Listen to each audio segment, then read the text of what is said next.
It's Camera Boy TV again, and we'll be discussing pastors that have been sentenced to jail. First on my list is Pastor Samson Kolawole.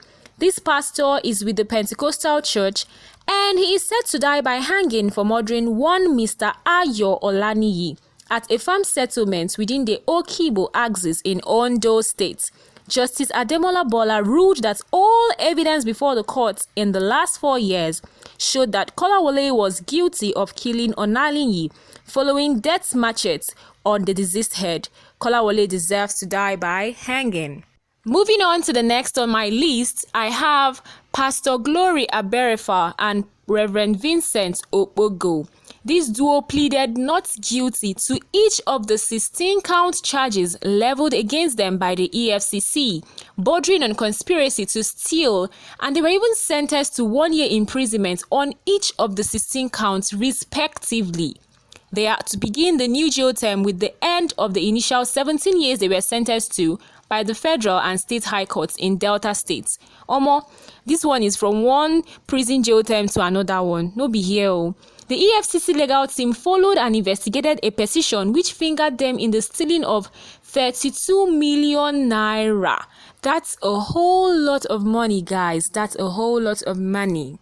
The next person I'm going to be talking about is an Igbo pastor who is popularly known as Reverend King from Anambra State in Nigeria. He goes by the name Chukwuemeka Eze. He also became very popular in 2006 when he was accused of murdering a church member by name Ann Uzo. He was subsequently sentenced to death in January 2017, and his conviction was upheld by the Supreme Court on the 26th of February 2016. The next person on my list has a very pathetic story. His name is Pastor Clinton Kanu. This pastor happens to be a victim of police brutality, considering the fact that he was sentenced to death by hanging or firing squad after spending 13 years in jail without a trial for a crime he did not commit.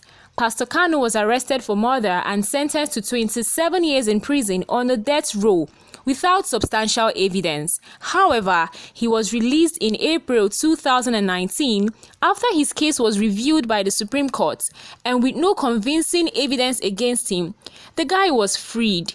Pastor has lost his mother, his father, uncle, brother, properties, and a whole lot of other things. He even attempted to commit suicide while in prison. He was freed, but without any form of compensation.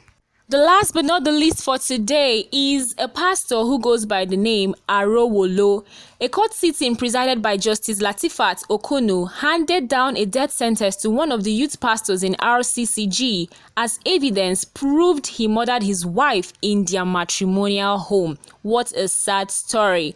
A testimony which is in form of a forensic report from Professor John Obafunwa was that the High Court used in determining the victim could not have been killed by himself as the pastor alleged.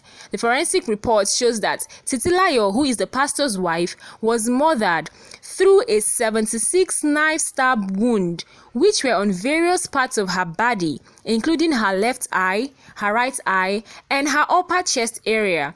The family also testified that they have always had troubles in their marriages. Guys, this is where we draw the wraps for today.